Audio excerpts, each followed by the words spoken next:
Hi everyone and welcome to Module 3, the halfway point in our class. So, what are we going to talk about in this module? Chapter 3, Reality Assumptions. We're going to also discuss in the next lecture, Chapter 9, Fairness and Fair-mindedness, and then our final assignment. So, this chapter begins with Reality Assumptions. That is Chapter 3.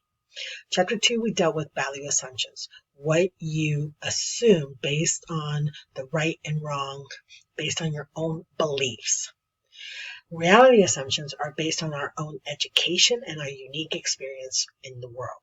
That means whatever you have lived in your life is going to cause you to assume other realities. Are they true? They can be, but they also can be proven false. So in this comic here, you see this man here yelling 6, this man yelling 9. Who's right? They actually both are. They're both right, and it's because they're looking at it from two different views. Just because you're right doesn't mean I'm wrong. You just haven't seen life from my side. So think about that. When we first started this class, I asked you, what is an argument? And I said we always go into an argument as thinking there's a right and a wrong, a winner and a loser. But when we're talking about reality assumptions here, we can see that there's times where two people can be right. They just have to see it from each side point of view. Just like in this one here, the man is so happy to see someone else on the boat because he now can get off this island. But this man is actually happy to see the guy on the land because now he can get off the boat. It all depends on their own experience in life. So, brings us to our current situation. I'm going to bring two situations up here. So, I have these two photographs. This young man on the left was in a store, and he was wearing a face mask. This is before it became mandatory at some of the stores, and before people were still not sure if they should wear it or not with COVID. Why do I tell you that? Well, because as he walked into the store, he and his friend were wearing their mask, medical mask, and the cops were called, and then they were asked to leave because they were seen as a threat. Okay. Our gentleman here, this is Ahmaud Arbery. If you remember hearing in the news, he was going for a jog. There was a vacant house. He decided to stop and look in the vacant house, and then he continued on his run. As he continued on the run, two men said they saw him. They thought he was up to no good and stealing, so they decided to make a citizen's arrest, ended up shooting and killing him. So think about the reality that many, if not all, I'm going to not use the word all because I want you to not use all, but think of the reality that many Black men experience and live in this society. Think about their lives. Think about other minority figures too, and we're going to talk about that in the pictures to come. So think about that, and how will they approach their world and the assumptions that they'll make. And I'll give you an example. Looking for homes. My husband and I were looking for a house, and we stopped in our neighborhood. There was a vacant house, and our realtor said, "Oh my gosh, there's no one there. This is the perfect house. Come on in, look."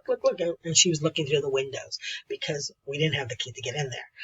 And she kept calling us to come and look at the house. I had no problem. I thought, oh, she wants me to see the house. So I'm assuming it's vacant. I'm going to go look. My husband never got out of the car. I went over there and I said, "Why aren't you getting out?" She said to come and look at the house. And he's like, "I'm not going to get shot." My husband is Black. An African American male. He has experienced his own reality is much different than the reality and experience that I have had or that the realtor had. Therefore, he's assuming if I do this, I might get the police called on me. I might have harassment that I don't want to deal with. Is he right? Is he wrong? It depends on who else is seeing him in their own experience. But most likely, this is what he has experienced in his life. Going on now to, sorry, showing you all my pictures there. So going on now, think about different assumptions that we make, because assumptions can lead to stereotypes. And that's what this chapter in chapter 3 is trying to avoid. Stereotypical thinking. So here I found this picture on the site for Pride. And they were, they had all of these pictures of men and women who have had things said to them that were offensive to them. So here we have a gay man, and he was told, dude, I totally forgot you were gay when we played ball earlier. Think about the person who said that to him. Does that mean that the person who said that to him hated him? Probably not. Maybe they're not even against or against anyone who's gay, but the comment that's being made, he assumed that people who are gay cannot play basketball? Or does he assume that, when we were playing, we were getting along, that you weren't any different? So think about the things that we say day to day. What assumptions are we basing our reality on? This gentleman here, I'd like to show this picture of Alfredo Quiñones. And this is Alfredo Quiñones Hinojosa. He was a migrant worker. He came to the United States illegally. He crossed the border into the U.S. illegally. You look at this picture, and many people can make many assumptions. Is he a criminal? Is he a hard worker? Is he going to do nothing with his life? Is he going to be successful? So what assumptions do we make from this picture? Think about and ask yourself, what did you just think about when you saw this picture? What about when you see this picture? This is him again. He went back to school. He became a citizen in the United States. He has a medical degree as a brain surgeon. In fact, he's one of the top brain surgeons. But if you saw this picture first, would you think, he has an aide? Or would you think, wow, I wonder, he must have worked really hard? What assumptions do we make? It tells a lot of what we assume is very revealing about who we are.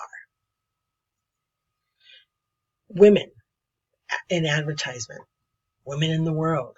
What are assumptions that are made of women? Like this ad, just love it. You mean a woman can open it? Like, wow, is this ketchup bottle so easy? Even a woman can open it, right? What does that say? Women are weak. Women belong in the kitchen. Women should only be worried about families.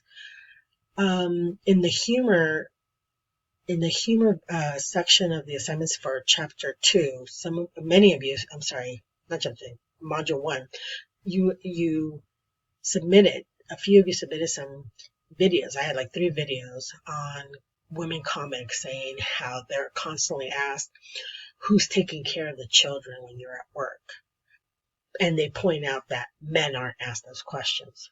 So think about the assumptions and the pressure that people feel when assumptions are made about them.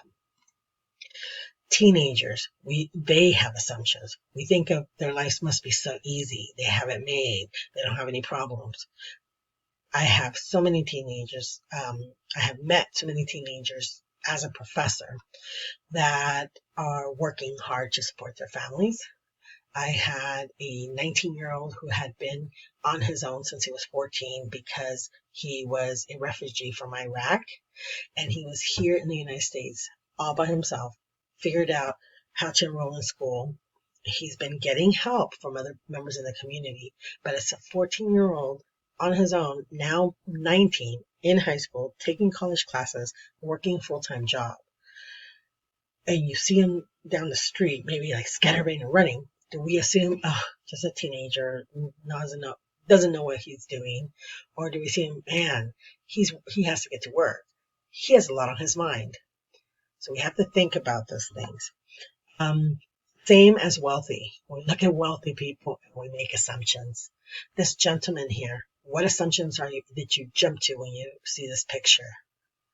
What thoughts come into your mind?